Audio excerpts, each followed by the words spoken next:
Vamos lá, gente. 1 Tessalonicenses, capítulo 4, verso 9. Vamos fazer o seguinte, vamos ler do verso 9 ao verso 12.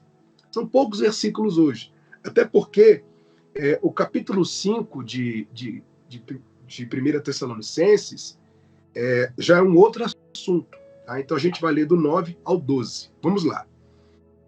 No tocante ao amor fraternal, não há necessidade de que eu vos escreva, porquanto vós mesmos estáis por Deus instruídos que deveis amar-vos uns aos outros. E, na verdade, estáis praticando isso mesmo para com todos os irmãos em toda a Macedônia. Contudo, vos exortamos, irmãos, a progredirdes cada vez mais e a diligenciardes por viver tranquilamente, cuidar do que é vosso e trabalhar com as próprias mãos, como vos ordenamos, de modo que vos porteis com dignidade para com os de fora e de nada venhais a precisar. Então vamos no versículo 9 novamente. Vamos lá. Versículo 9.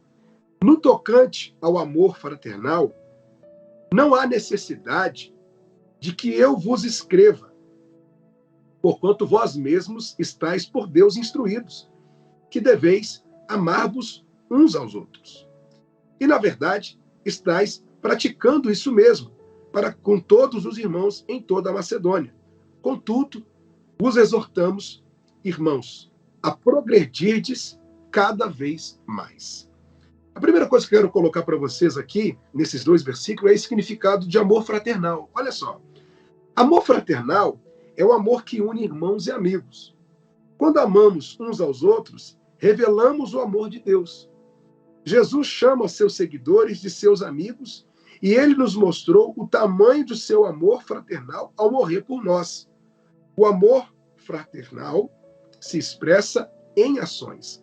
Então, nesses dois primeiros versículos aqui, 9 e o versículo 10, o apóstolo Paulo, ele fala sobre o amor que já havia entre os tessalonicenses. Eles eram amorosos. No entanto, Paulo ele fala, não há necessidade que eu vos escreva, porquanto vós mesmos estáis por Deus instruídos. Ou seja, vocês já receberam a instrução de Deus.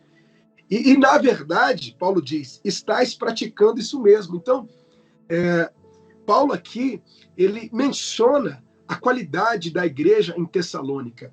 Os cristãos, eles eram amorosos. Tanto é que ele fala no final, contudo, vos exortamos, irmãos, a progredirdes cada vez mais. Ou seja, continuem assim, continuem amando uns aos outros, continuem com esse amor fraternal. Se tem uma coisa, pessoal, que é evidente no coração de uma pessoa que conhece a Jesus, é o amor. É o amor para com todos. É o amor para com os irmãos. Não somente os irmãos que estão, né, na igreja local ali, mas os irmãos até mesmo de outras igrejas. O amor para aqueles que estão fora, aqueles que não são irmãos, aqueles que não estão no corpo de Cristo. Então, o amor fraternal é uma característica de uma pessoa que conhece a Jesus. O que não é correto é uma pessoa dizer que ama a Deus, que ama Jesus, que conhece a Jesus, mas carrega ódio em seu coração. É uma pessoa que maquina o mal, que quer o mal dos outros. Isso não é compatível com uma pessoa que conhece a Jesus, uma pessoa que conhece a palavra. Então, se o amor de Cristo está em nosso coração, então temos que amar os outros, né? Amar-vos uns aos outros, temos que amar uns aos outros. Isso é bíblico. Se você observar os dois primeiros mandamentos, vamos lá. O primeiro mandamento, amar a Deus acima de todas as coisas. Segundo mandamento, amar o próximo como a ti mesmo. Os dois mandamentos, os dois primeiros mandamentos, eles falam do amor. falam do amor. Havia, por exemplo, em Corinto, na igreja em Corinto, uma preocupação com os dons, né, principalmente o dom de línguas, e o apóstolo Paulo fala para eles que dos dons mais importantes, o que é mais importante é o amor. Né? Eles estavam preocupados com o dom de língua, é uma igreja que se preocupava com os dons, né? A igreja em Corinto, diferente da igreja em Tessalônica, né? E Paulo fala do principal dom para eles, né? Um dos principais dons, que é o amor.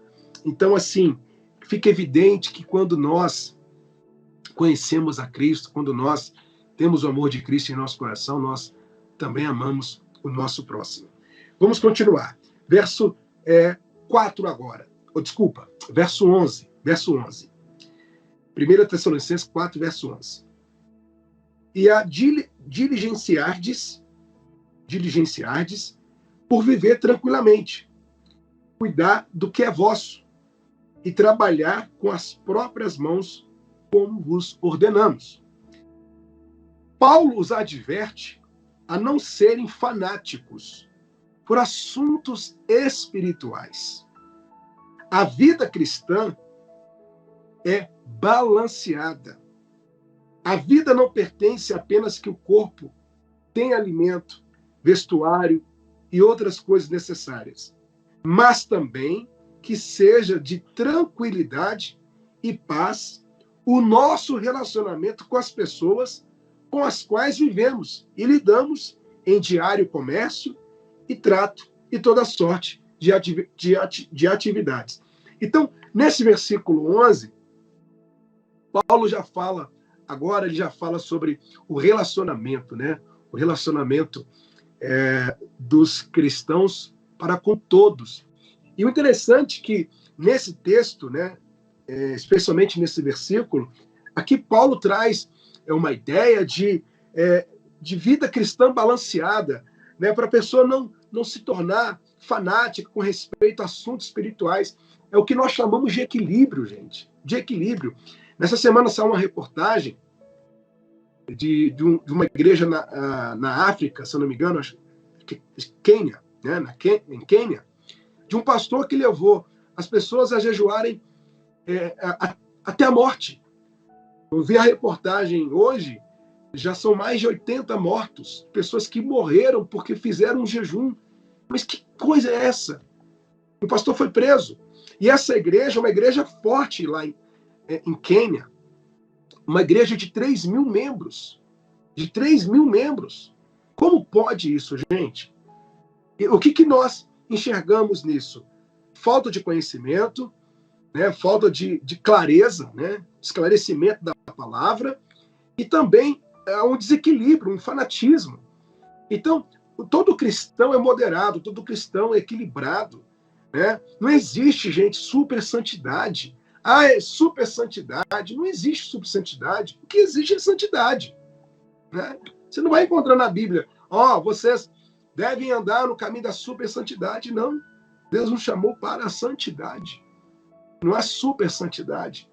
Né? Então, aqui Paulo ele traz essa ideia de vida cristã balanceada, equilíbrio, fugir do fanatismo com respeito a assuntos espirituais, porque nós vamos lidar com todas as pessoas, qualquer tipo de pessoa, né? Todos os dias. Você não só se relaciona com pessoas cristãs, você se relaciona com pessoas incrédulas também, pessoas no seu local de trabalho, pessoas na faculdade, os vizinhos, né? Então, temos que ser temperados, temos que ser equilibrados. E até mesmo, eu fico imaginando essas pessoas que são fanáticas, essas pessoas que são desequilibradas, como elas vão conseguir levar Jesus aos outros? Não tem como. Né? A pessoa que se depara com um fanático não quer saber. É a mesma coisa, eu vou citar aqui um exemplo. Né? Eu gosto de futebol, acredito que tem gente aqui na live que também gosta, mas é muito ruim você conversar com uma pessoa fanática por futebol, fanática pelo time. É chato. Não tem conversa. Uma coisa é você ali comentar de um jogo, da tabela do campeonato, né, sobre futebol. outra coisa é você ali brigar pelo seu time, discutir. Tem gente que até agride o outro com agressões físicas por conta de time. Então, o que a gente percebe aí? Um desequilíbrio, um fanatismo. E isso, infelizmente, está no meio cristão também, gente. E aqui Paulo já advertia eles. E essa questão que ele fala, né, de viver tranquilamente, cuidar do que é vosso, trabalhar com as próprias mãos, né, aqui ele ensina até mesmo com respeito ao trabalho, vida econômica, vida financeira, né, ou seja, ganhar o seu dinheiro de forma honesta. E ele fala também da importância de lidar de maneira tranquila, ser aquela pessoa do bem, aquela pessoa da paz, né? Aí me faz lembrar as bem-aventuranças, né? Bem-aventurados os pacificadores, né? Temos que ter isso em nosso coração, né? Essa tranquilidade em nosso coração, de lidar com as pessoas, de lidar com os problemas do dia a dia. Seremos aborrecidos, ninguém é perfeito. Jesus disse que nós temos que suportar uns aos outros, suportar uns aos outros. E esse é o modo de vida do cristão. E aí no último versículo, versículo 12, Paulo diz assim: de modo que vos porteis com dignidade para com os de fora, e de nada venhais a precisar. Os de fora são os incrédulos. Ou seja, os de fora são os que não são cristãos, os que não faziam parte do corpo de Cristo. Tá? E essa expressão de nada venhais a precisar significa o seguinte: Paulo os exorta a viverem dos frutos do trabalho de cada um. Então, eu quero aqui juntar essas duas coisas. Dignidade com os de fora, respeito, né, com os incrédulos, respeitar as pessoas que não têm a mesma fé que a sua, saber conviver com essas pessoas, saber respeitá-las. Isso é muito importante para nós, já que o estudo é sobre igreja ideal. Não se esqueça, nós somos a igreja. Nós representamos Cristo nesse mundo. Então temos que lidar com dignidade com os de fora, com respeito, né? Saber os nossos limites, entender o espaço do outro, né?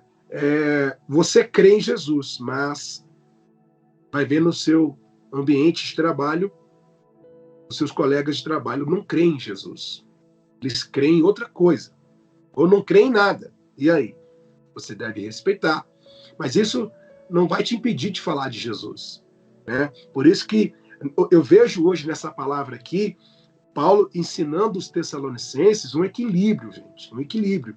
Você vê que ele fala do amor, ele fala de vida cristã balanceada, ele fala de respeito com os de fora e, ainda mais, de nada venhais a precisar. Ou seja, Paulo ensina que os Tessalonicenses eles tinham que viver, eles tinham que se manter com o suor do próprio trabalho, de maneira que eles não precisassem dos outros, né, dos de fora.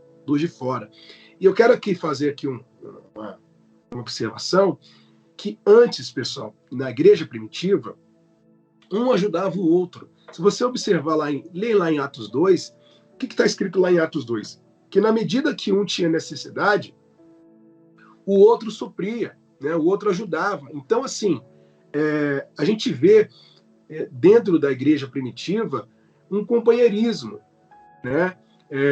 Os de fora, por que Paulo cita isso? Porque a igreja era unida, havia comunhão na igreja, mas havia também, né, essa ajuda entre irmãos, né? Se eu vejo um irmão dentro da igreja passando por uma necessidade, eu vou fazer por onde ajudá-lo, né? Claro, cada um ajude de acordo com aquilo que pode, de acordo com a sua condição, mas a gente vê aqui esse amor, né, entre eles. E Paulo fala essa questão de não de se portar com dignidade com os de fora, para que de nada venhas a precisar. Isso não é orgulho, não. Não vai precisar de quem não está no corpo. Não, isso não é orgulho. Paulo ele fala nessas palavras demonstrando respeito, a dignidade com os de fora, até mesmo questão de testemunho, né, gente? Questão de testemunho. E eu coloquei hoje aqui, nesse texto, como a gente vai encerrar o capítulo 4, hoje a gente encerra o capítulo 4, eu coloquei a conclusão, tá? Do versículo 1 ao 12. Eu vou ler ela aqui para vocês, tá? A conclusão. Paulo dá conselho sobre alguns assuntos práticos relativos à santificação, de modo que o testemunho deles a respeito do Senhor possa ir adiante de forma irrepreensível. Então, a primeira coisa aqui, nesse texto, do 1 ao 12, Paulo exorta a santificação e demonstrando que os tessalonicenses eles tinham que levar, né, o testemunho do Senhor adiante de forma irrepreensível. E continuando, nós cristãos devemos ter uma vida sexual pura para que não entristeçamos o Espírito Santo. Por que nós colocamos isso aqui? Porque dentro desse texto, Paulo fala com respeito à prostituição também. Lembra do estudo de semana passada? Que havia ali uma prostituição muito grande em Tessalônica, e quem é cristão, quem está em Cristo, olha a vida sexual como algo sagrado, né? Se é marido de uma só mulher, se é esposa de um só homem, né? Respeitar o seu cônjuge, respeitar o seu parceiro, né? Fugir da aparência do mal, né? Tomar cuidado com o olhar, tomar cuidado com os pensamentos pecaminosos, porque o adultério bate na porta. O adultério bate na porta, principalmente nos dias de hoje, né? Onde a sensualidade está tamanha nesse mundo. Então a gente tem que tomar cuidado. E Paulo exorta os tessalonicenses dentro desse texto. E a terceira coisa, o nosso amor ao próximo não deve ser superficial, porém honesto e sincero. Olha que bacana, né? E várias vezes dentro desse texto, Paulo exorta os tessalonicenses com respeito ao amor. Claro que ele faz aqui até mesmo um elogio à igreja. Ele até disse que não precisava nem falar para eles, porque eles já estavam praticando isso. Uma coisa que Paulo deixou claro: eu quero que vocês continuem assim. Então, o amor de cristão, o amor em nosso coração não pode ser superficial. Sabe aquele amor por fora, aquele amor fingido? Não, tem que ser um amor sincero, um amor realmente verdadeiro. Não pode ser um amor em palavras, né? Não pode ser o amor de Judas, que estava ali ao lado de Jesus, que até mesmo beijou, mas só que o seu coração era um coração totalmente corrompido. Não pode ser assim. Mas um coração verdadeiro, um amor verdadeiro. E Paulo exorta sobre isso. E continuando a explicação, devemos viver do nosso trabalho sem depender impropriamente de outros. Paulo exorta dentro desse texto com respeito à honestidade ao trabalho, né, nesse mundo de corrupção, né, tantas corrupções que a gente vê por aí, coisas desonestas, coisas erradas com respeito ao dinheiro, né? E, no entanto, está escrito que o amor ao dinheiro é a raiz de todos os males. E o dinheiro, infelizmente, eu não digo que o dinheiro corrompe, mas o amor ao dinheiro corrompe. Tá? É errado falar que o dinheiro corrompe. Não, o dinheiro não corrompe. Nós precisamos de dinheiro. Acabei de falar para vocês daqui dos gastos da igreja, né? Falei de dinheiro aqui com vocês, verdade? Mas o amor ao dinheiro corrompe.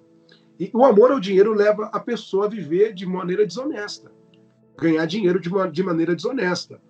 E aqui Paulo exorta sobre isso, que nós não podemos viver assim, de maneira desonesta, ganhar o seu dinheiro de forma honesta, com o suor do seu trabalho, com competência, com dignidade, tá?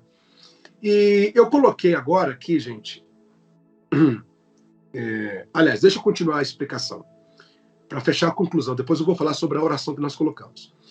O Senhor, por meio do seu Espírito derramado sobre nós, luta por nós contra os dardos inflamados do maligno, Efésios 6, verso 16, para que possamos viver uma vida pura e irrepreensível. Então isso fica claro nesse texto, que o Espírito Santo foi derramado em nós justamente para lutar contra os dardos inflamados do mal. O Espírito Santo em nós é a defesa, em nosso coração. O Espírito Santo em nós é o que nos guarda, o que nos protege.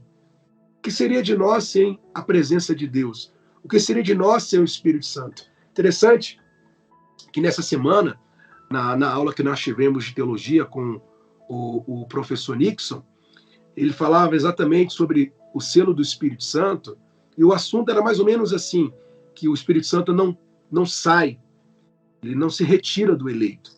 E ele falou uma coisa que eu achei muito interessante: como pode Deus, né, Deus Pai, Filho e Espírito Santo, habitando em nós, e dizer que a Santíssima Trindade pode sair, né? Que os três são um, né? Então achei interessante porque em nós habita a Santíssima Trindade, o Pai, o Filho e o Espírito Santo, tudo junto. Ou seja, isso é a nossa força, é a nossa luz, é a nossa direção. O Espírito Santo nos exorta, nos ensina, o Espírito Santo nos conduz, né? Ele que emite o alerta contra o pecado, né? Ele que nos conduz, ele que convence o homem do pecado, ele que provoca, ele que traz o arrependimento. Então o Espírito Santo foi derramado em nós para que possamos viver uma vida pura, uma vida irrepreensível, tá? Para que andemos no caminho de santidade, né? Essa é a direção, isso que o Espírito Santo traz ao nosso coração. E aí eu vou colocar agora a oração para vocês. A oração, desculpa, gente, só um minutinho. A oração diz assim: obrigado, Senhor, por sermos vitoriosos, por meio de Ti e pela Tua vitória, ser a nossa vitória. Molda-nos com a Tua palavra, para que possamos imitar os Teus apóstolos e a Ti em nossa caminhada diária na vida. Que maravilha, né? Essa tem que ser a nossa oração todos os dias. Senhor, molda-nos. Somos vitoriosos por meio de Ti e pela Tua vitória ser a nossa vitória. Somos mais que vencedores porque Cristo venceu a morte. Somos mais que vencedores porque Cristo venceu o pecado, venceu o diabo. Por isso que somos mais que vencedores, porque nós estamos nele, estamos em Cristo. A graça dele foi revelada em nosso coração. Então, que de fato possamos ser moldados por Jesus. Que essas palavras estejam em nosso coração todos os dias. Gostaria aqui de orar e agradecer a Deus por essa palavra e por mais uma vez nos ensinar que nós dependemos dele. Vamos orar? Deus, obrigado por tua palavra. Obrigado, Senhor, ter nos ensinado mais uma vez que dependemos de ti, Deus. O Senhor é digno de honra, digno de glória, de todo louvor e de toda exaltação, ó Pai. Senhor, nos ensine a te agradar. Nos ensine, ó Deus, a caminhar nas tuas boas obras, ó Pai. Queremos ter o nosso coração totalmente em ti. Sabemos, ó Pai, que se não fosse a tua graça, estaríamos perdidos, ó Pai. O teu Espírito em nós nos exorta, nos consola e nos ensina, Deus. Ó Deus, sabemos que o Senhor nos chamou, ó Pai. O teu reino foi revelado a nós. O Senhor foi revelado a nós, ó Deus. E queremos, ó Deus, permanecer aos teus pés. Nos conduza e nos fortaleça, Deus, todos os dias da nossa vida. Exaltamos e glorificamos, ó Deus, Deus Santo, glorioso.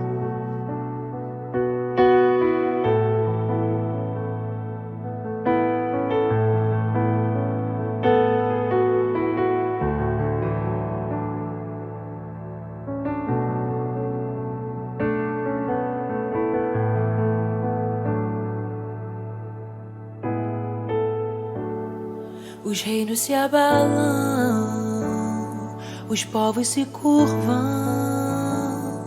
as bocas se abrem e as mãos se levantam para dizer que tu és o rei,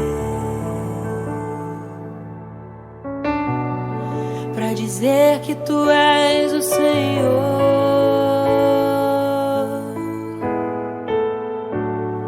Os reinos se abalam, os povos se curvam, as bocas se abrem e as mãos se levantam pra dizer que tu és o rei, pra dizer que tu és o Senhor, pra dizer que tu és o rei, pra dizer que tu és o Senhor. Teu reino é sempre eterno, firmado em misericórdia, justiça, igualdade, bondade, fidelidade. A tua igreja te adora, a tua igreja te adora. Teu reino é sempre eterno, firmado em misericórdia, justiça, igualdade, bondade, fidelidade. A tua igreja te adora,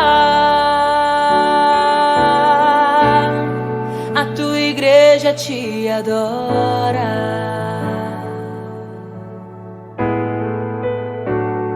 Os reinos se abalam, os povos se curvam,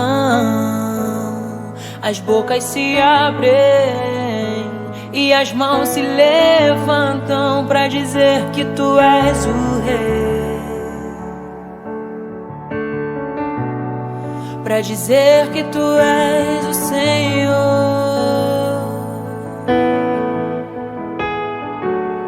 Os reinos se abalam, os povos se curvam, as bocas se abrem e as mãos se levantam pra dizer que tu és o rei, pra dizer que tu és o Senhor, pra dizer que tu és o rei, pra dizer que tu és o Senhor. Teu reino é sempre eterno, firmado em misericórdia, justiça, igualdade, bondade, fidelidade. A tua igreja te adora, a tua igreja te adora. Teu reino é sempre eterno, firmado em misericórdia, justiça, igualdade, bondade, fidelidade. A tua igreja te adora, a tua igreja te adora. Teu reino é sempre eterno, firmado em misericórdia, justiça, igualdade, bondade, fidelidade. A tua igreja te adora, a tua igreja te adora.